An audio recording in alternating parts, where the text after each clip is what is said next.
वो वचन का अनुसार है कि नहीं, बाइबल में इस प्रकार लिखा या नहीं, इस बात को हम खोज में रहे।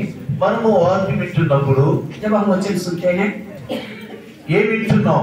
क्या सुन रहे हैं? నాకేంటి ఈరోజు ఈ వాక్యం ద్వారా इस वचन के द्वारा मेरे लिए क्या लाभ है? నేను ప్రభువా నీ సన్నిధానికి రావాలని నాకు ఎంత ఆశగా ఉంది. प्रभु तेरे सम्मुख में आने के लिए मैं बड़ा इच्छुक हूँ। దేవుని రాజ్యానికి వెళ్ళాలంటే ముందు మనం దేవుని కుమారులు అవ్వాలి. परमेश्वर का राज्य में हमें जाना तो सबसे पहले हमें परमेश्वर का पुत्र होना होगा। నీ తండ్రి ఆస్తి నీకు కావాలంటే నువ్వు తండ్రికి వారసుడుగా కుమారుడుగా ఉండాలి. अगर आपके पिता का संपत्ति आपको अगर चैनल चाहिए तो आपको सच्चे पुत्र बनना होगा और वारिस बनने का लायक काम నువ్వు करना తండ్రికి होगा। కుమారుడు కాకుండా నీకు తండ్రిలో భాగం అనేది నీకు రాదు. अब पिता का पुत्र ना होते हुए पिता का संपत्ति का कोई भी हिस्सा आपको नहीं मिलेगा। నువ్వు ఎన్ని ప్రయత్నాలు చేసినా నీకు తండ్రి ఆస్తిలో భాగం అనేది రానే రాదు. इसके बावजूद आप कितना भी यत्न करें, पिता का संपत्ति में से आपको कुछ भी हिस्सा नहीं मिलेगा। అంటే కుమారుడు ఎప్పుడవుతావు అంటే మనము ఆ యొక్క తండ్రి తల్లిదండ్రుల రక్తం పంచుకుని పుట్టినప్పుడే మనం కుమారులు అవుతాము. हम कब उनके पुत्र या पुत्रियां होंगे? जब माँ बाप के लहू के द्वारा हम अगर पैदा हो जाए तभी हम उनका संतान बन सकते हैं। అంటే ఆ కుటుంబంలో మనం ఒక మంచి సభ్యులుగా ఉన్నప్పుడే ఆ యొక్క కుటుంబానికి చెందినటువంటి ప్రతి మరి ఆస్తిలో తండ్రి సంపాదించిన తల్లి సంపాదించిన ప్రతి ఆస్తిలో మనం భాగస్వాములుగా ఉంటాం. अगर उस परिवार से हम कुछ भी परमेश्वर यानी कि उस परिवार के अनुसार काम कार्य करें और उस परिवार का हिस्सा तभी हम पा सकते हैं। ముందు కుమారులుగా ఉండాలి, पहला पुत्र बनना है, ఆ తర్వాత కుటుంబంలో చేరాలి, उसके बाद परिवार में शामिल होना है, రక్తంలో వాళ్ళు పాలిభాగస్తులు కావాలి. उनकी लहू में भागी होनी चाहिए। ఇది భౌతిక రూపంగా మనం చూస్తే अगर भौतिक तरह से हम देखेगा तो ఇది చాలా అవసరం.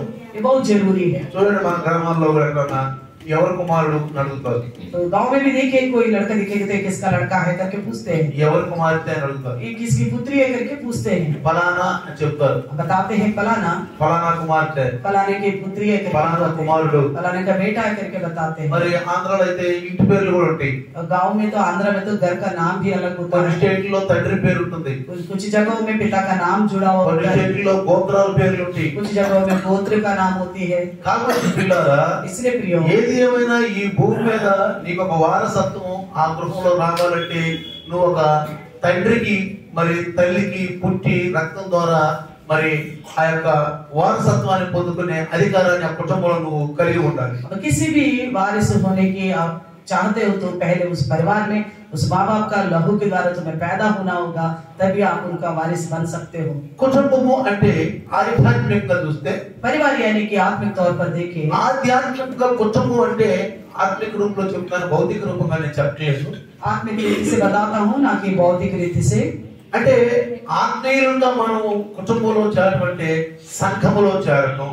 आत्मिक तौर पर परिवार में शामिल होने के मतलब है कि कलिसिया में शामिल होना। సంఘములో చేరడం అని అర్థం. कलिसिया में शामिल होने का अर्थ है అంటే నువ్వు సంఘములో చేరాలి, यानी कि कलिसिया में आपको शामिल होना पड़ेगा। నువ్వు ఆ ఆత్మ ఇంటిలో ఉండాలి, సభ్యత్వం కలిగి ఉండాలి. आप उस आत्मिक घर में एक मेंबर बन के रहना पड़ेगा। సభ్యత్వం అంటే మీరు ఇంకో అనుకుంటున్నారేమో, मेंबर यानी कि आप कुछ और सोचते होंगे, మన పేరు రిజిస్టర్ లో రాయబడాలి, हमारा नाम रजिस्टर में लिखा जाएगा, మనకు ఒక రసీదు ఇవ్వాలి, हमें एक रसीद दिया जाएगा, దానికి ఒక 200 300 మనం కట్టాలి, उसके लिए 200-300 पे करना पड़ेगा, మనం కట్టాలి. अब पे करना पड़ेगा, అప్పుడు మన పేరు రిజిస్టర్ లో జాయిన్ అయిపోయింది, तभी रजिस्टर में हमारा नाम जुड़ जाएगा। ఈ సంఘానికి ఒక సభ్యత్వం కలిగి ఉన్నావు. अब कहेंगे आप इस कलिसिया का एक मेंबर है करके बोलेंगे, అది కాదండి, ऐसा नहीं है, అది తప్పండి. वो गलत है, అది మానవ పద్ధతుల ద్వారానే ఉంటుంది, वो इंसान के विचारों के द्वारा है। దేవుని పద్ధతులు అలా కాదు. परमेश्वर का नियम ऐसा नहीं है। సంఘము అంటే ఏంటో తెలుసా? कलिसिया यानी कि पता है, ఈ లోకం నుండి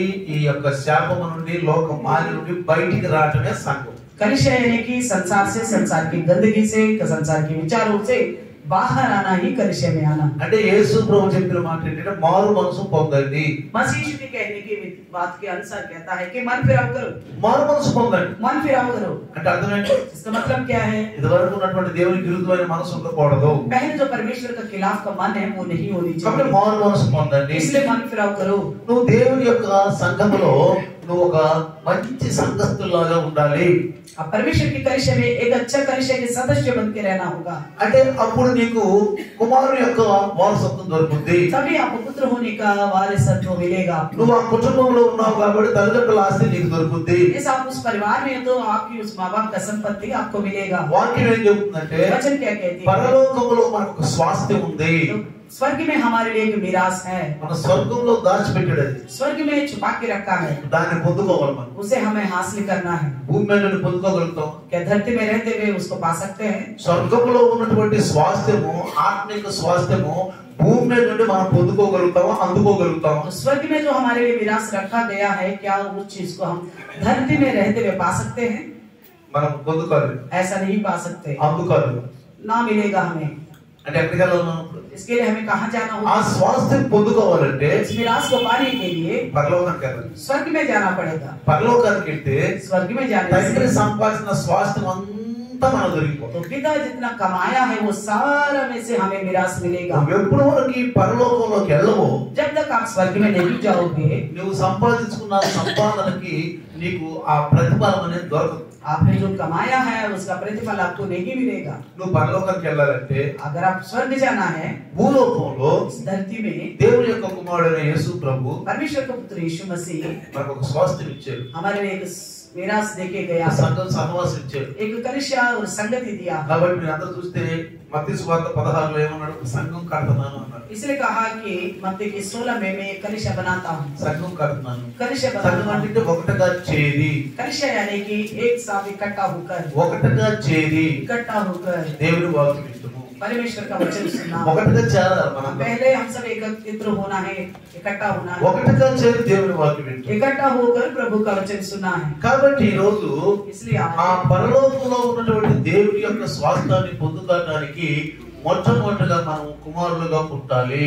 तो वो स्वर्गीय पिता का वारिस होने के लिए हमें सबसे पहले परमेश्वर का संतान हमें बनना है.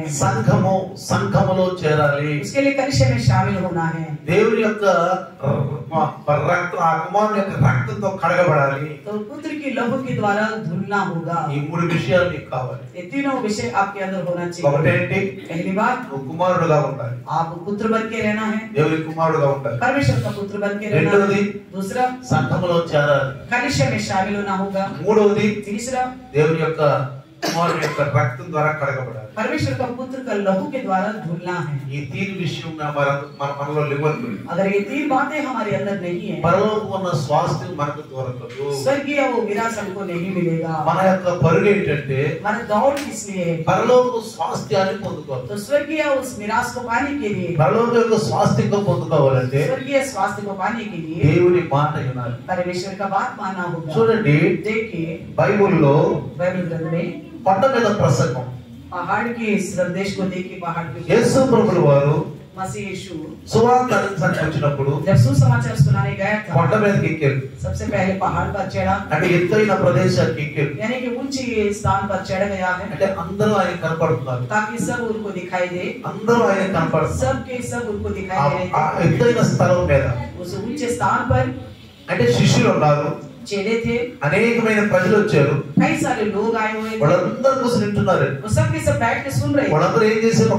ఒక స్థలంలో కూర్చున్నారు. वो सब एक जगह इकट्ठा हुआ था. ఎలా ఉన్నారు వాళ్ళందరూ? कैसे थे वो सब? శిష్యులు ఉన్నారు, चेले हैं, తర్వాత उसके बाद జనసమూహాలు और ఉన్నారు. झुंड था. అక్కడ చూస్తే మీరు अगर आप देखें तो 5వ అధ్యాయము 5वें अध्याय, మత్తయి సువార్త 5వ అధ్యాయము मत्ती की 5वें अध्याय 1వ వచనం కనుక మనం చూస్తే, पहले वचन देखिएगा तो, ఆయన ఆ జనసమూహమును చూసి కొండ ఎక్కి కూర్చుండగా అని చూడండి. मैं उस भीड़ को देखकर पहाड़ पर चढ़ गया. అర్థమైందా? देखा, ఆ జనసమూహాలను చూసి उस भीड़ को देखकर ఆయన కొండ ఎక్కి కూర్చున్నాడంటే, वो पहाड़ पर चढ़ गया.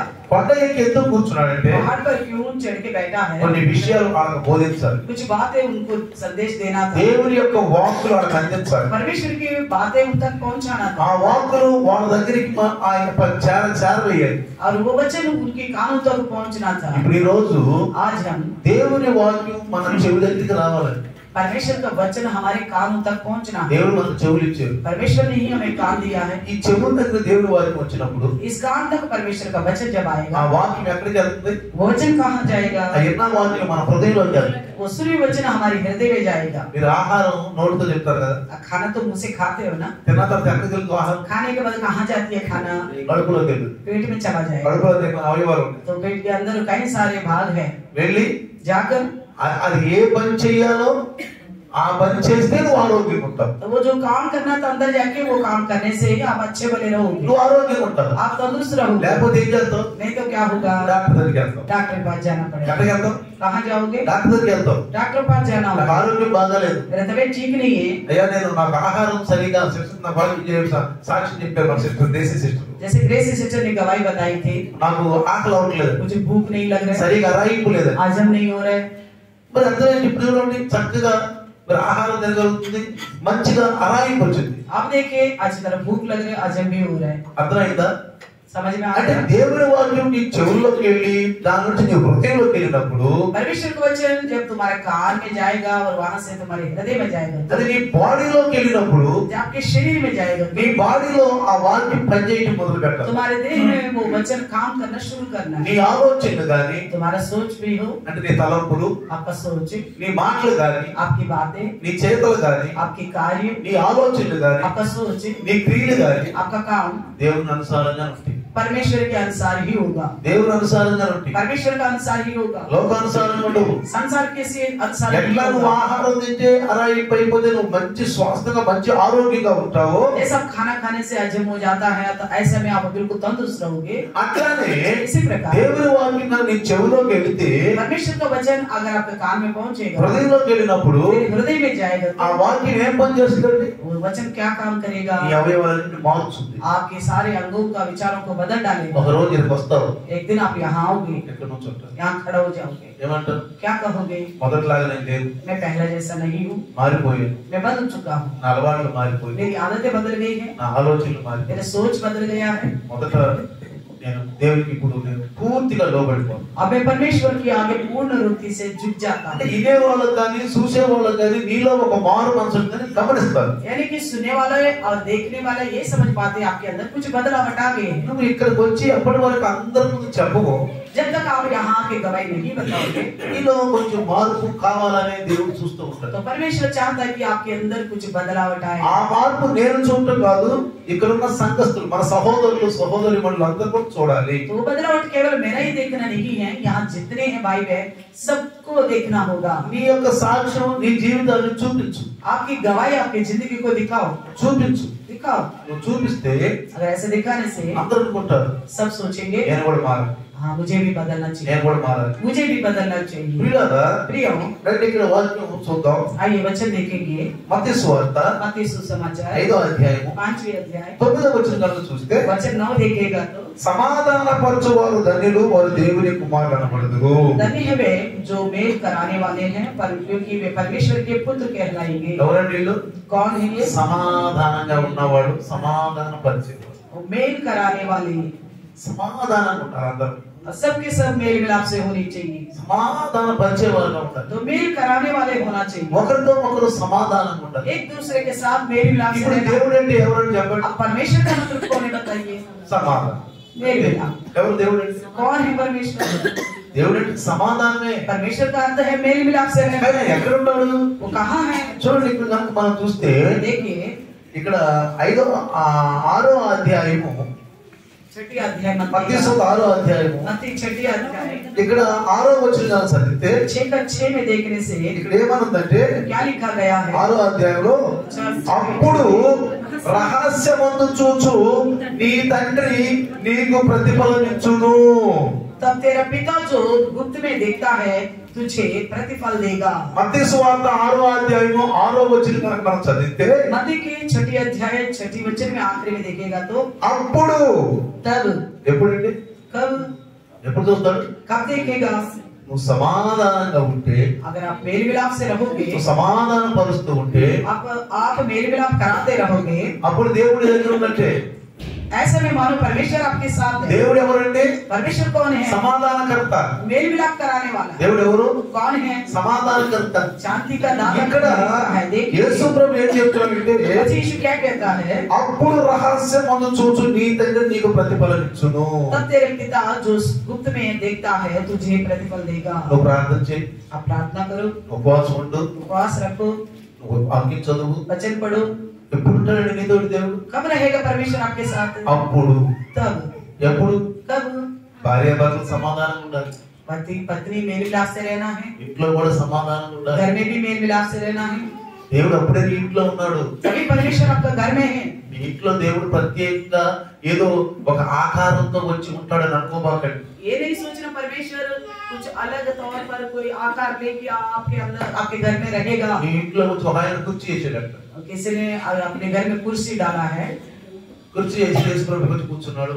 कुर्सी डाल के कहता है मसीह यहाँ आके बैठा है। ఎవరి ఇంటికి వచ్చాను ఏమంటాడంటే किसी का भी घर आके तो क्या बोलता है? ప్రభు కుర్చీలో కూర్చున్నాడు అంటాడు. प्रभु यहाँ पे चैन में बैठा है, కుర్చీలో కూర్చున్నాడు. कुर्सी में बैठा है। అయితే ఎవరన్నా చిన్న మాట మాట్లాడినా అసమాధానంతో మాట్లాడతారంట. तो मगर किसी से भी बात करते तो बिल्कुल शांति से नहीं, అసలు సమాధానం దానిలో और उनके अंदर बिल्कुल मेल मिलाप नहीं। పరమదేవుడు సమాధానమ్మా అని పేరు పెట్టుకుంటారు. कोई ऐसा भी औरत नाम रखते हैं कि समाधानम, शांति, సమాధానమ్మా शांति करके नाम रखते हैं। అసమాధానమ్మా అని పేరు పెట్టారు. సమాధానం ఉంటుందా?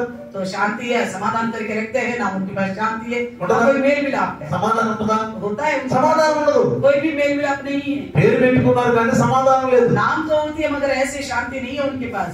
ఒకరు సొలొమోన్ అని పేరు పెట్టుకుంటారు. कुछ लोग सोलोमन करके नाम रखते हैं। సొలొమోన్ అంటే అర్థం ఏంటి? सोलोमन का मतलब क्या है? సమాధానం, शांति, సమాధానం. शांति। కానీ ఆ సమాధానం లేదు. तो लेकिन ऐसे शांति नहीं है। ఆయన కుర్చీలో దేవుడు ఉన్నాడు, కుర్చీలో దేవుడు ఉన్నాడు అని చెప్తా ఉంటాడంట. वो कहता है कुर्सी में परमेश्वर बैठा है। ఒకసారి పాస్టర్ వచ్చారంట, एक बार पास्टर जी ने कहा, అయ్యా కుర్చీలో దేవుడు ఉన్నాడు వేసుకొని కూర్చుని అంటున్నావు, आप कहते हो कुर्सी में प्रभु यीशु आके बैठे हैं, అసలు ఈశ ఎవరు తండ్రి ఎవరు నీకు తెలుసా అని అడిగాడు. आप जानते हो पिता कौन है पुत्र कौन है? నాకు ఒక పాస్టర్ గారు చెప్పాడంటే उन्होंने कहा मुझे तो एक पास्टर నీ ఇంట్లో కుర్చీ వేసుకో, आपके घर में कुर्सी डालो, ఎప్పుడు చూస్తా ఉండు దేవుడు దాంట్లో కూర్చున్నాడు, దేవుడు దాంట్లో కూర్చున్నాడు దానికి అనుకో. आप मन में ये विश्वास रखना वो प्रभु परमेश्वर उस कुर्सी में बैठा है, నీ ఇంట్లో ఉండట్టారు. आपका घर में है करके समझना। అప్పుడు ఆయన అన్నాడంట, तब उन्होंने कहा తప్పుడు సందేశం విన్నావు. आप गलत संदेश सुना है। ఈ లోకంలో చాలా తప్పుడు సందేశాలు इस संसार में ऐसे कई सारी गलत संदेश है। నేను మొన్న ఆంధ్ర వెళ్ళినప్పుడు ఒక వ్యక్తి నన్ను ప్రసంగానికి పిలిచాడు. मैं आंध्रा में गया था, एक ने मुझे संदेश के लिए बुलाया था गर्मी के दिनों में। ఆయన రేపు రావాలి నేను ఆంధ్ర दिल्ली आना है उसका दूसरा दिन। అయితే అయ్యా వచ్చి చెప్పాల్సిన उन्होंने कहा आपको जरूर आना होगा, वचन बताना है। నేను వెళ్ళాను. मैं गया था, అయితే 3 చైర్లు లేచి ఉండే. उन्होंने 3 चेयर डाला था। పాస్టర్ అంటే वो भी पास्टर है, పాస్టర్ पास्टर है। 3 చైర్లు అక్కడ లేచి ఉంది. 3 चेयर डाला उन्होंने। నేను వాళ్ళకి చెప్పినప్పుడు మరి ఎందుకో దేవుడు నా ముందు తెలియదు 3 చైర్లు లేచాడు. मैं पहले नहीं जानता था, उन्होंने 3 चेयर वहां डाल रखा। నేను వాళ్ళకి చెప్పినాక मैं वचन बताने के बाद పక్కన రాయన అన్నాడు, बगल वाले ने कहा ఇది కొంచెం చెప్పాడు అక్కడ 3 చైర్లు లేచాడండి అని. इस पास्टर को थोड़ा बताइए, देखिए 3 चेयर वहां डाला है। నేను పాస్టర్ గారిని అడిగాను, मैंने उन पास्टर से पूछा, ఎవరంటే తండ్రి కుమార పరిశుద్ధాత్మ. उन्होंने कहा एक पिता पुत्र पवित्र आत्मा। దేవుడిని కుర్చీగా మార్చేశాడు ఆయన. तो परमेश्वर को उन्होंने कुर्सी के रूप में बदल डाला। ఏం చేశాడు దేవుడిని? क्या किया? దేవుడిని కుర్చీగా మార్చేశాడు. परमेश्वर को कुर्सी के रूप में बदल डाला। తండ్రి కుమార పరిశుద్ధాత్మ. पिता पुत्र पवित्र आत्मा करके बोल रहे हैं। ఆ కుర్చీ 3 తండ్రి కుమార పరిశుద్ధాత్మ. तीनों कुर्सी जो है पिता पुत्र पवित्र आत्मा है। ఇక పరిశుద్ధాత్మ కనపడుతున్నారా? क्या పవిत्र आत्मा दिखाई देता है? చెప్పండి, ఎవరికైనా కనపడుతుందా? చెప్పండి. किसी को दिखता है? కనపడుతున్నాడా? दिखता है। దుర్బిణేశ కనపడతాడా? दूरबीन से भी दिखता है क्या? యేసు కనపడుతున్నాడా? यीशु दिखाई दे रहे हैं? యేసు కనపడుతున్నాడా? यीशु दिखाई दे रहे हैं? కనపడుతున్నాడా? नहीं दिखता। తండ్రి కనపడుతున్నాడా? क्या पिता दिखाई देता है? తండ్రి కనపడుతుందా? पिता भी नहीं दिखाई दे रहे। మనం అనుకుంటాం ఏ విశ్వాసం మన విశ్వాసం తండ్రి కనపడతలేదు, యేసు ప్రభు కనపడతలేదు, పరిశుద్ధాత్మ కనపడతలేదు, ఇదేందయ్యా అని అంటామా? क्या हम ऐसे में ये बोल लेंगे पिता नहीं दिखाई दे रहे, पुत्र नहीं दिखाई दे रहे, पिता नहीं दिखाई दे रहे? क्या विश्वास से करके? పరిశుద్ధాత్మ ఏం చెప్తాడు మనకి? पवित्र आत्मा प्रभु आके क्या बताएगा? బైబిల్ తీయండి, बाइबल को खोलिए, యోహాను సువార్త యోహాను సుసమాచాर 16వ అధ్యాయం 16वीं अध्याय। చూడండి, అక్కడ బైబిల్ తీస్తే ఏమని చెప్తున్నాడు ఒకసారి చూద్దాం. क्या कहता है देखिए एक ఈ बार। పరిశుద్ధాత్ముడు కుర్చీ, ఆ పరిశుద్ధాత్ముడు क्या पवित्र आत्मा परमेश्वर की कुर्सी है क्या? ఏదన్నా వస్తువా? कोई वस्तु है क्या? చూడండి 16 16 अध्याय ఆ 13 वचन देखिए। ఆ సత్యస్వరూపైన ఆత్మ వచ్చినప్పుడు ఆ మిమ్మల్ని సర్వసత్యంలోనికి నడిపించును. ఆయన తానంతట తాను ఏమీ బోధింపడు. లేదా బది కదమ్మా 8 ఆయన నీతిని గురించి 8वें वचन 8 मैं आकर संसार को पाप 16:8 ఏమవుతుందో చూడండి. यूहन्ना का 16:8 में क्या लिखा है देखिए. ఇక్కడ మనం 7 నుంచి గాన చదివితే 7वें वचन से पढ़ेंगे. అయితే నేను మీతో సత్యము చెప్పుచున్నాను, నేను వెళ్ళిపోవడం వలన మీకు ప్రయోజనకరము. నేను వెళ్ళని ఎడల ఆదరణకర్త మీ యొద్దకు రాడు, నేను వెళ్ళిన ఎడల ఆయన మీ యొద్దకు పంపుదును. तो भी मैं तुमसे सच कहता हूँ कि मेरा जाना तुम्हारे लिए अच्छा है, क्योंकि यदि मैं ना जाऊं तो वह सहायक तुम्हारे पास ना आएगा, परंतु यदि मैं जाऊंगा तो उसे तुम्हारे पास भेजूंगा. ఇప్పుడు అర్థం ఏంటంటే इसका मतलब क्या है? యేసు చెప్తాడు ఈ మాటలు. मसीह बता रहे इन बातों को. ఇప్పుడు పరిశుద్ధాత్మ యేసులో ఉన్నాడు. अभी पवित्र आत्मा प्रभु जो है यीशु मसीह में है. బాప్తిసం తీసుకున్నాక ఒడ్డుకు వచ్చినాక పరిశుద్ధాత్మ పావుల రూపంలో వచ్చాడు. यीशु मसीह ने बपतिस्मा लेकर किनारे में आने के बाद पवित्र आत्मा प्रभु कबूतर किनारे में. పరిశుద్ధాత్మ ఎవరిలో ఉన్నారు అప్పుడు? ఆ తరమలో उस पीढ़ी में पवित्र आत्मा किसके अंदर था? ఆ సమయం యేసు ప్రభు ఉన్నాడు అక్కడ. उस समय तो मसीह यीशु ఆ మొదటి శతాబ్దంలో ఆయన ఉన్నాడు. वो पहली शताब्दी में थे. ఆయన అదితి మాటలే ఈ మాటలు. कही हुई बातें हैं ये सारे. ఇప్పుడు ఆయన ఏమంటున్నాడు? अब ये क्या कहता है? నేను వెళ్ళిపోవాలంటున్నాడు. मुझे जाना आवश्यक నేను है. వెళ్ళిపోతే నీకు ప్రయోజనం. मेरा जाना तुम्हारे लिए अच्छा है. ఎందుకని? क्यों? నేను వెళ్ళిపోతే పరిశుద్ధాత్మ నీ దగ్గరికి వస్తాడు. अगर मैं जाऊंगा तभी पवित्र आत्मा तुम्हारे पास आएगा. నన్నేమో తండ్రి దగ్గరికి పంపిస్తాడు. मुझे तो पिता अपने पास ले जाएगा. తండ్రి దగ్గరికి పంపిస్తాడు. पिता के पास ले जाएगा. ఆయన మళ్ళీ వస్తాడు. वो फिर आएगा. నేను అన్నాడు, నేను తండ్రిని అడుగుతాను. उन्होंने कहा था मैं पिता से मांगूंगा. నేను తండ్రిని అడుగుతాను. मैं विनती करूंगा. అడిగి పరిశుద్ధం పంపిస్తా. और विनती करके पवित्र आत्मा को ఇప్పుడు ఆయన भेजूंगा. వచ్చాడని పరిశుద్ధం ఉండడం మనకి ఏంటంటే గుర్తు చెప్పండి. हम कैसे पहचान सकते हैं पवित्र आत्मा आए हैं है करके कैसे बोल सकते हैं? చెప్పండి. बताइए. ఎవరు పరిశుద్ధాత్ముడు? कौन है वो पवित्र आत्मा? ఆదరణకర్త. तो सहायक ఆదరణకర్త. सहायक. నువ్వు సమస్యలో ఉన్నప్పుడు, आप समस्या में हैं, నువ్వు శోధనలో ఉన్నప్పుడు, परेशानी में हैं, విరుగులో ఉన్నప్పుడు, आप संकट में हैं, నువ్వు అనారోగ్యంలో ఉన్నప్పుడు, बीमारी में हैं, నువ్వు ఎటు పోల్చుకున్నప్పుడు तो कुछ भी आपको नहीं सूझता, నీకేం తెలియదు, ఏం చేయాలి అర్థం కాదు. कुछ भी समझ में नहीं आ रहे आप. కొన్ని సమస్యలు వచ్చినప్పుడు ఏం చేయాలి అర్థం कई కాదు. बार ये समस्या आने से कुछ समझ में नहीं आता क्या करना. నువ్వు విశ్వాసవి, आप तो विश्वासी हो, నువ్వు తండ్రికి కుమారుడివి. आप पिता का एक पुत्र हो, యేసు రక్తం ద్వారా కడగబడ్డావు. मसीह की लहू के द्वारा धुल गए हो, నువ్వు సంఘంలో చేర్చబడ్డావు. आप कलिशा में शामिल हो चुके हो. ఒకటేంటి? पहली నువ్వు विषय సంఘంలో చేర్చబడ్డావు. आप कलिशा में शामिल हो गए. రెండు క్రీస్తు రక్తం ద్వారా కడగబడ్డావు. दूसरा विषय मसीह के लहू के द्वारा धुल चुके हो. మూడు तीसरा కుమారుడు. आप पुत्र बन चुके हो. కుమారుడు पुत्र बन चुके ఆ हो. స్వాస్థ్యం वो मीरास ఆదరణ. और ये जो है सहायक हमारे लिए. వెంటనే నువ్వు గనక కాసేపు ప్రార్థనలో కూర్చుంటే तुरंत आप प्रार्थना में थोड़ी నువ్వు देर వదిలి बैठ పెట్టేసి నీకు ఆలోచించబోకేం, और कोई और सोच मत रखना, सारा सोच को बंद कर दो. నువ్వు అసలు ఏం ఆలోచించబోకు. और कुछ भी मत सोचना. నువ్వు అధికారుల వైపు చూడబోకు, अधिकारी की तरफ मत देखो, నీ భార్య వైపు చూడబోకు, पत्नी की तरफ मत నీ देखो, భర్త వైపు చూడబోకు, ना पति की तरफ देखो, నీ ఇరుగు పడి వైపు చూడబోకు, ना दूसरों के लोगों की तरफ देखो, నీ బంధువుల వైపు చూడబోకు. ना आपके रिश्तेदार की तरफ देखो. వెంటనే ఏం చేయాలంటే आपको तुरंत क्या करना होगा? ప్రార్థన. प्रार्थना करना. ఏం చేయదు అసలు నువ్వు ఇక. और कुछ करने की आवश्यकता नहीं है. మోకరించు. घुटनों में आप ఆయన స్వాస్థ్యం నీకు అందిస్తాడు. वो अपना मीरास आपको पहुंचाएगा. ఆ స్వాస్థ్యం దగ్గరికి వచ్చింది उनका मीरास आप तक पहुंच जाएगा. పరిశుద్ధాత్మ దగ్గరికి వస్తాడు. पवित्र आत्मा प्रभु आपके पास आएगा. ఇక ఆదరణ ఇస్తాడు, ऐसे में आपको सहायता करेगा, ఓర్పిస్తాడు, तुरंत आपको धीरज देगा, నీకు ఆదరణ ఇస్తాడు. आपको संभालेगा. 1000 వేరుగులు బలం వచ్చుతుంది. 1000 हाथियों का बल आपको मिलेगा. వెంటనే तुरंत ही ఆ సమస్య నుంచి నువ్వు బయటకు వచ్చేస్తావు. उस समस्या से आप बाहर आ जाओ. అందుకనే इसलिए ఇప్పుడు ఆయన వచ్చి ఏం చెప్తాడంట? वो आगे क्या बताएगा? ఒకటేమంటున్నాడు? पहला विषय నీకు ఆదరణ ఇస్తాడు అంటున్నాడు. वो तो तुम्हारा सहायता करेगा. ఆదరణ కర్త ఆయన. तो सहायता करने वाला है वो. నేను వెళ్తేనే వస్తాడు, मेरे जाने से ही आएगा. లేకపోతే రాడు నీ దగ్గరికి. अगर मैं नहीं जाऊंगा तो वो नहीं అందుకే आएगा. యేసయ్య పరలోకానికి వెళ్ళాడు. इसलिए मसीह यीशु स्वर्ग में गया. ఈయన పరలోకంలో ఎక్కడ ఉన్నాడంటే ఆయన और स्वर्ग में कहाँ है वो? ఇక్కడ మత్తయి సువార్త ఏం చెప్పాడు ఇందాక? రహస్యమందు చూచు నీ తండ్రి. स्वप्न में से देखने वाला तुम्हारे पिता करके बोलता है. ఇప్పుడు ఆయన ఎక్కడ ఉన్నాడు? अभी कहाँ है? యేసు ప్రభు ఆ రహస్యమందు మన తండ్రి కుడి పార్శ్వాన కూర్చున్నాడు. जो गुप्त में पिता है ना उनकी दाहिने हाथ में बैठा है. ఎందుకు వెళ్ళాడు చెప్పండి? क्यों गए हैं वहाँ पे बताइए. ఒకటి మనకు ఆదరణ కర్త రాదు. एक तो हमारे लिए सहायक को भेजा. యేసు ప్రభు ఈ భూలోకంలో ఉన్నప్పటికీ ఆదరణే ఆదరణ. इस धरती में रहते वक्त उनको संभालने वाला सहायक ఎప్పటి వరకు నీకు ఆదరణ ఉండదో जब तक आपको सहायक తసల్లి అనుకోండి, తసల్లి అనుకోండి, అంటే తసల్లి గీత కదా, తసల్లి దేతా హై అంటే మనకి ఏమి ఇస్తాడు ఆయన? वो क्या देगा फिर? మనకు ఒక మంచి సహాయం ఇస్తాడు, हमें एक तसल्ली देगा, ఒక బలం ఇస్తాడు. एक बल देगा हमें.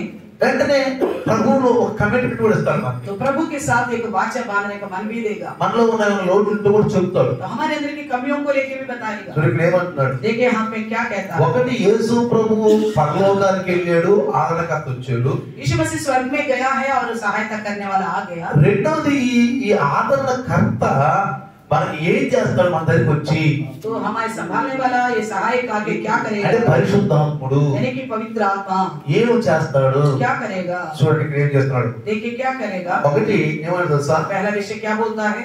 ఆయన వచ్చి वो आकर పాపమును గూర్చియు, पाप के बारे में, నీతిని గూర్చియు, धार्मिकता के बारे में, తీర్పును గూర్చియు, न्याय के विषय में లోకమును ఒప్పింపజేయును. तो संसार को निरुत्तर करेगा. అర్థమైందా? समझ में आ रहे. ఇప్పుడు ఎవరు చేస్తాడండి, वो आके क्या करेगा. ఆదరణకర్త నీలోకి వస్తే ఏం చేస్తాడు, वो सहायक को तुम्हारे पास आके क्या करेगा. పాపమును గూర్చి पाप के बारे में. ఏదైనా ఒక ఆజ్ఞని మనం పాటించకపోతే, मान लीजिए अगर किसी आग्रह का हम पालन नहीं कर रहे, వింటున్నాం కానీ सुनते तो है ఆ ఆజ్ఞని మనం పాటించలేదు, मगर उस आज्ञा का पालन नहीं करते हैं, అప్పుడు ఏం చెప్తుంది వచ్చి, तब क्या करेगा वो ఇది आगे. పాపము అని చెప్తాడు. वो आपको बताएगा ये पाप है. నువ్వేం చేస్తున్నావు, ఇది పాపం చేస్తున్నావు, आपको कहेगा आप जो कुछ भी कर रहे हैं आप पाप कर रहे हो. నువ్వు పాపం చేస్తున్నావు तुम पाप करते हो. అని నీకు చెప్తాడు. इस तरह आपसे कहेगा. నీతో మాట్లాడతాడు. आपसे बात करेगा. ఎవరు మాట్లాడతారు, कौन बात करेगा. పరిశుద్ధాత్మ దేవుడు, पवित्र आत्मा परमेश्वर, ఆదరణకర్త वो सहायक నీకు చెప్తాడు. నీకు आपको बताएगा. ఇది పాపంలో ఉన్నారు, ఇది इस పాపం. प्रकार के पाप में तुम हो बोलेगा. రెండోది दूसरा विषय ఇప్పుడు నీతిని గురించి, धार्मिकता के बारे में. నీతిని గురించి చెప్తాడు. धार्मिकता के बारे में నువ్వు बताएगा. నీతిగా ఉండు. आप धार्मिकता से चलो. నీతి అంటే ఏం చెప్తారు, धार्मिकता का मतलब क्या है. మీరు కనుక आप देखिए ఆది కాండము उत्पत्ति 15వ అధ్యాయం చూస్తే 15 अध्याय देखिएगा. అక్కడ అబ్రహాముతో మన వాక్యము అబ్రహాము దగ్గరికి వచ్చాడు అని మాట్లాడుతున్నారు. చూడండి అక్కడ तो वहाँ लिखा गया है कि बच्चे जो अब्राहम के पास आया है. 15లో కనుక మనం చూస్తే 15 में देखने से చూడండి, देखिए అక్కడ ఏమంటున్నాడు, वहाँ पे क्या कहता है. ఇది జరిగిన తర్వాత యెహోవా వాక్యము అబ్రహామునకు దర్శనమందు వచ్చి అన్నాడు. చూసారా అక్కడ, इन बातों के पश्चात तो यहोवा का ये वचन दर्शन में अब्राहम के पास पहुंचा. అంటే వాక్యం వచ్చిందండి అందరికి. यानी कि वचन आ गया उनके पास. వాక్యం వచ్చింది, దర్శనంలో మాట్లాడాడు. तो दर्शन के द्वारा परमेश्वर ने बात किया है. ఏం మాట్లాడుతున్నాడు అక్కడ, क्या बात कर रहे वहाँ पे. ఏం చెప్తున్నాడు అక్కడ, क्या बता रहे वहाँ पे. చూడండి అక్కడ देखिए అబ్రహాం సంతానం లేదు, अब्राहम को तो कोई संतान नहीं था. తన బాధలో ఉన్నాడు, वो तकलीफ में थे. చాలా బాధలో ఉన్నాడు. बहुत ज्यादा तकलीफ में थे. అబ్రహాం చాలా ఆస్తి ఎక్కువైపోయింది, अब्राहम का तो संपत्ति बहुत बढ़ गया. చాలా ఎక్కువైపోయింది అబ్రహాం बहुत संपत्ति बढ़ गया. ఈ యొక్క సంపత్తి అంతటికి, ఈ ధనాన్ని అంతటికి వారసుడు ఎవరు, ये सारा संपत्ति का वारिस कौन हो सकता है. ఎవరు వారసు అవుతారంటే कौन होगा बोल के सोच रहा దేవుడు था. చెప్పాడు. परमेश्वर कहता है. దేవుడు చెప్పాడు. परमेश्वर कहता है. 4లో కూడా చూస్తే चौथे वचन में देखिएगा యెహోవా వాక్యం అతని వద్దకు వచ్చి, यहोवा का ये वचन उसके पास पहुंचा. చూసారా, देखा ఇప్పుడు మీ ఎదురు వస్తుందా దేవుని వాక్యం, अभी आपके पास परमेश्वर का वचन पहुंचता है. వస్తుందా రాలేదు, आ रहे हैं आपके पास परमेश्वर का वचन. దేని వైపు వస్తుంది, आ रहे हैं అంటే आपके మన पास. సంఘంగా కూడుకున్నాం, यानी कि हम कलिशा के रूप में इकट्ठा हुआ. సంఘంగా కూడుకున్నాం, कलिशा के रूप में ఇది అవసరం. ये जरूरी है. మన ఇంటి నుంచి బయటికి వచ్చి हम अपने घर से बाहर निकलकर సంఘంగా కూడుకున్నాం, कलिशा के रूप में इकट्ठा हुआ है. మన పనులను వదిలిపెట్టి కూర్చున్నాం, हम अपना सारा काम काज को त्याग कर बैठ गए. దేవుని దగ్గర కూర్చున్నాం. परमेश्वर के पास बैठे. లేకపోతే ఏం చేస్తాం, మనం नहीं तो हम क्या करते हैं. పనులు చేసుకుంటాం, काम काज में लगे रहे. వంట వండుకుంటాము, खाना बनाना हो, బట్టలు దుక్కోవడం, कपड़ा धोना हो, స్నేహితులు పిలుచుకొని दोस्तों को बुलाना हो, చక్కగా కూడుకొని तो इकट्ठा हो जाते అయ్యో हो. ఆతోటి కొంచెం నౌకీలుగా మాట్లాడుకోవడం, तो हंसी मजाक करते हुए बैठ जाते అది हो. చేస్తున్నాం మనం ఇప్పుడు. तो क्या हम ऐसा कर रहे हैं अभी. ఏం చేస్తున్నాం మనం ఇప్పుడు, अभी हम क्या कर रहे हैं. ఒక స్థలంలో కూర్చోం, एक जगह में इकट्ठा हो गया. ఇది సంఘం. ये कलिशा है. అర్థమవుతుందా మీకు, आपको समझ में आ रहा है. కూర్చున్నాం మనం, हम बैठे हैं, ప్రశాంతంగా కూర్చున్నాం, बड़ी आराम से बैठे हैं. ఒకటిగా కూర్చున్నాం, एक मन होके बैठे हैं. ఒకటిగా కూర్చున్నాం. एक मन होके बैठे हैं. ఏమన్నారండి, इसको क्या कहा. సంఘటిత భావం, సంఘం, तो संगति बोला इसको. సంఘము.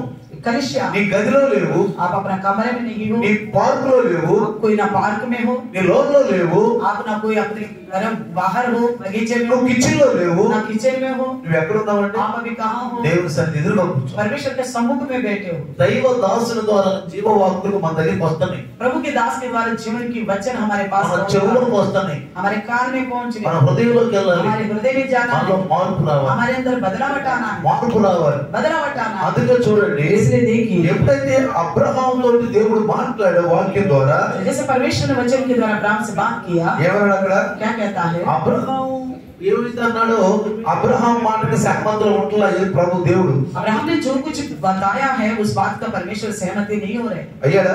सहमत हुआ?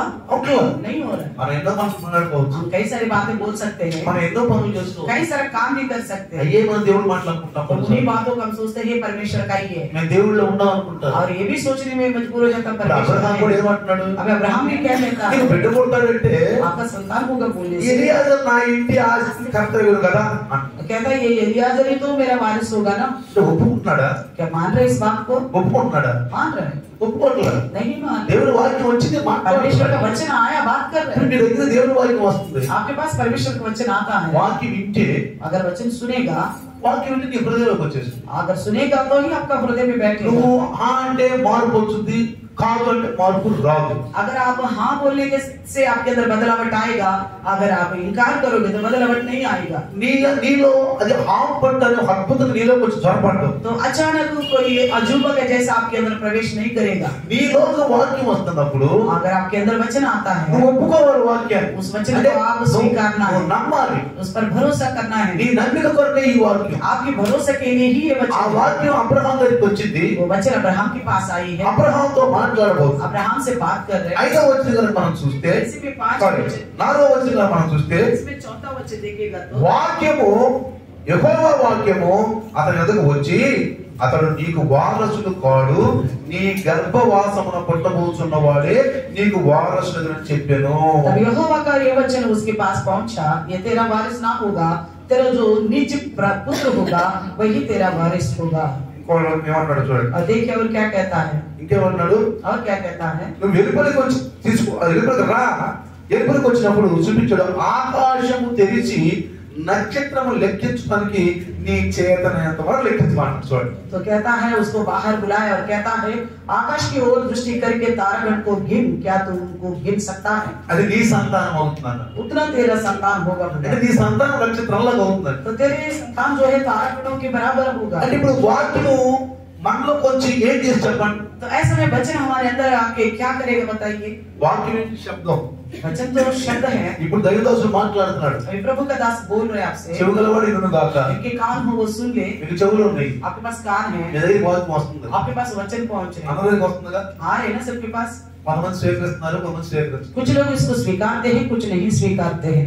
దానికి యేసుప్రభు చెప్పాడు, उसके लिए बस यीशु ने कहा, వాక్యం అనే విత్తనం జరుగుతున్నప్పుడు కొన్ని పక్కన పడిపోతుంది. वचन जब वो बो रहे थे बीच के समान, वो कुछ बगल में गिर रहे थे, పక్కన పడిపోతుంది. कुछ बगल में गिर रहे थे. పక్కన పడిపోవడం మన జీవితం మారుతుంది. तो बगल में गिरने की वजह से ही हमारी जिंदगी नहीं बदलता. వాక్యం చెడ్డదా? क्या वचन खराब है क्या? వాక్యం చెడ్డదా? वचन खराब है क्या? వాక్యం చెడ్డది కాదు. वचन खराब नहीं है. ఆ వాక్యాన్ని మనం స్వీకరించట్లేదు. उस वचन को हम नहीं अपना रहे.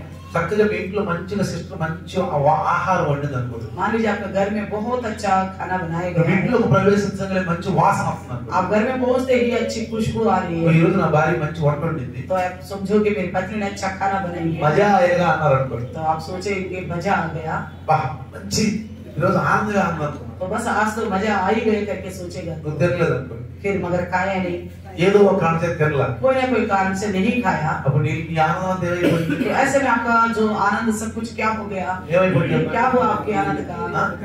आपका खुशी का क्या हुआ? కాబట్టి దేవుని వాక్యం మంచిది. परमेश्वर का वचन अच्छा है. ఆ వాక్యం నీలోకి వస్తుంది. वो वचन आपके अंदर आ रहे నువ్వు हैं, స్వీకరించు. आप स्वीकारो उसको. నువ్వు స్వీకరిస్తేనే నీకు ఆనందం. आप स्वीकारने से आपको आनंद నువ్వు मिलेगा. స్వీకరించలేదు అనుకోండి, अगर आपने नहीं स्वीकारा నువ్వు అలానే ఉంటావు. आप वैसे ही रहोगे. ఇంకా ఆకలే కదా. भूखा. యేసుప్రభు ఏమన్నాడు? यीशु मसीह ने क्या कहा? నేను ఇచ్చి నీడు తాగితే నీకు ఆకలి అవ్వదు అన్నాడు. अगर मैं जो जल देता हूँ उसे पीने से आपको कभी प्यासा नहीं होगा. ఆకలి అవ్వదు నీకు. आपको ना भूख लगेगा.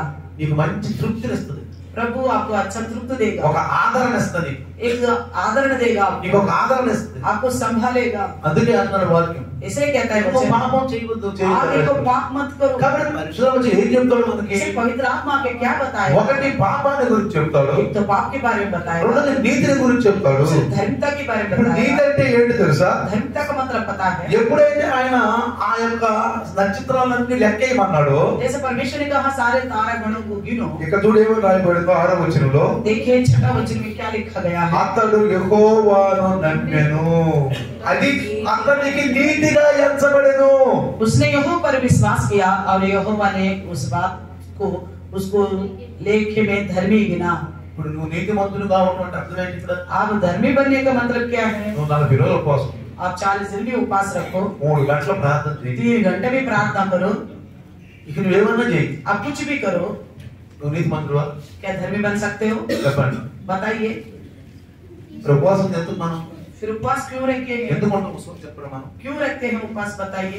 ఈ లోకంలో శరీర వాసనలన్నీ తీసివేసి పడకు ఉపవాసం ఉంటాం. हमारे शरीर की वासनाओं को दूर करने के लिए उपवास रखना चाहिए। ఎందుకు ఉంటాం ఉపవాసం? क्यों रखते हैं उपवास? అహం అణిగిపోవాలి. हमारी जो घमंड है चूर चूर होना, ఏమైపోవాలి? మనలో ఉన్న అహము हमारे अंदर की जो घमंड అణిగిపోవాలి. वो खत्म होना है। చాలా మంది ఏమంటారు? बहुत सारे लोग क्या बोलते हैं? ఇది 10 రోజులు అన్నం పెట్టుకుంటారు, तो 10 दिन तक इसको खाना मत दो बोलते हैं, ఎట్లా చూద్దాం అంటారు, कैसा रहेगा देखेंगे అంటారా? बोलते हैं ना। అట్లానే इसी प्रकार మనం అన్నం తిన్నప్పుడు, जैसे हम खाना नहीं మనం खाते हैं, ఉపవాసం చేస్తున్నప్పుడు हम उपवास करते हैं, మనలో ఉన్న అహం అంతా అణిగిపోతుంది. तो हमारे अंदर की जो घमंड है शरीर का फूलना खत्म हो जाता है, అణిగిపోతుంది. तो खत्म हो जाता है। అందుకు మనం ఏం చేస్తామంటే దేవుని వాక్యం వినడానికి మన యొక్క బాడీ స్వేచ్ఛానికి మనం ఉపవాసం ఉంటాం. तो परमेश्वर का वचन सुनने के लिए, ये शरीर साथ देने के लिए हम उपवास रखते हैं। బైబిల్ ఎందుకు చదువుతాం మనం? बाइबल क्यों पढ़ते हैं हम? ఆ బైబిల్ వాక్యం నా జీవితంలోకి రావాలని చదువుతాం. बाइबल का वचन मेरी जिंदगी में आए करके हम पढ़ते हैं। నేను ఒక ధర్మంలో ఒక జాతిలో ఉన్నానులే, బైబిల్ చదవడం అనేది దేవునికి ఒక ఆనందంలే, కాబట్టి కాసేపు బైబిల్ వదిలిపెట్టినంటే तो यदि मैं एक ऐसी एक धर्म में हूँ, बाइबल पढ़ने से परमेश्वर प्रसन्न होगा इसलिए पढ़ूंगा, मगर छोड़ दूंगा उस वचनों को, ऐसा बोलने से ఏమవుతుంది? क्या होगा? ఇది నువ్వు ఒక ధర్మంలోనే ఉంటావు, मैं किसी जाति का धर्म का ही बने నువ్వు रहो, క్రైస్తవ ధర్మంలో ఉంటావు. आप केवल मसीह के धर्म में ఒక रहो, ధర్మంగానే వస్తున్నావు సంఘానికి, केवल एक धर्म मान करके आप ఒక करें। ధర్మంగానే బైబిల్ చదువుతున్నావు, तो इसी प्रकार आप बाइबल पढ़ते हो, ఒక ధర్మంగానే ఉపవాసం ఉంటున్నావు. एक धर्म के अनुसार ही उपवास करते हो। ఈ ధర్మం కాదండి. ये धर्म नहीं है। యేసు ప్రభు ధర్మాన్ని స్థాపించడానికి రాలేదండి. यीशु मसीह किसी धर्म का स्थापना करने के लिए नहीं आया। ఏంటిది? क्या है ये? ఏంటిది? क्या है ये? ఇది మార్గం. ये मार्ग है। మొన్న మా క్వార్టర్లో ఎవరు కింద తిప్పుకుంటున్నారు, तो उधर हमारे घरों के बीच में कोई आपस में बात कर रहे थे, నేను వచ్చిన చెబుతుంది, सिस्टर बोल रही थी बाद में, వాళ్ళు అంటున్నారంట, वो कह रहे थे వీళ్ళు బాబు దాదా ఖాందాన్ సే హీ క్రైస్ట్ మసీహ్ కా లోగ్ హై అన్నాడు. అంటే ఏమన్నాడు? क्या कहते हैं? వీళ్ళు తల్లిదండ్రుల నుంచి తరతరాల నుంచి ఆ పితరుల దగ్గర నుంచి వీళ్ళు క్రైస్తవులు. ये बाप दादाओं से ही मसीह लोग हैं ये लोग। అంటే అసలు తెలుసా అసలు క్రైస్తవం అంటే? तो क्या उनको पता है आखिर मसीह तो తెలియకుండానే మాట్లాడుకుంటారు. अनजाने में ही वो बात कर रहे हैं। క్రైస్తవ్యం అనేది పుట్టుకతో వస్తుందా? क्या मसीह हम क्या पैदाइश से आएगा? పుట్టుకతో వచ్చేది ఏం చెప్పండి? पैदाइश से क्या आ सकता है बताइए? पाप आता है। దేవుని పుట్టుకతో क्या आएगा पैदा होते ही? మనిషి పుట్టుకతో వచ్చేది ఏంటి? इंसान के पैदाइश होते ही क्या आ जाता है? పాపం. पाप ही आता है। పాప గర్భంలో పుడతాం. पाप के द्वारा गर्भ में आते ఇంకా हैं। పుట్టుకతో వచ్చేది ఏంటి? और पैदाइश से हमारे साथ क्या आता है? గుడ్డివాళ్ళుగా పుడతారు, तो अंधे के रूप में पैदा हो सकते हैं, కుంటివాళ్ళుగా పుడతారు. लंगड़े के रूप में पैदा ఈ हो सकते మధ్యన हैं। పసికిరీలు కూడా వస్తున్నాయి. तो आजकल तो जांडिस के साथ ही बच्चे पैदा పిల్లలకు పసికిరీలు కూడా వస్తున్నాయండి. जांडिस साथ ही बच्चे पैदा होते తల్లి हैं, గర్భం నుంచే माँ के गर्भ से ही। కొన్ని అవయవాలు కూడా ఏర్పడకుండా వస్తున్నాయి. तो कुछ अंग भी पूरा नहीं बन కానీ रहे పుట్టుకతో हैं, క్రైస్తత్వం రాదండి. लेकिन पैदाइशी मसीह तत्व नहीं आता। వచ్చుదా? क्या आएगा? ఈ వాక్యము నీ చెవుల్లోకి వెళ్ళి నీలో ఒక మార్పు కలిగించాలంటే నువ్వు దానికి ఒప్పుకుంటేనే, నమ్మితేనే. ये वचन आपके कान के द्वारा आपके हृदय में जाएगा और उस वचन को आप विश्वास करने से ही और वचन के साथ राजी होने से ही आपके अंदर बदलाव నువ్వు నమ్మాలి. आपको भरोसा करना है। అబ్రహాం నమ్మాడు, अब्राहम ने भरोसा किया, అబ్రహాం నమ్మాడు, भरोसा किया है, అది నీతి. इसलिए वो धर्मी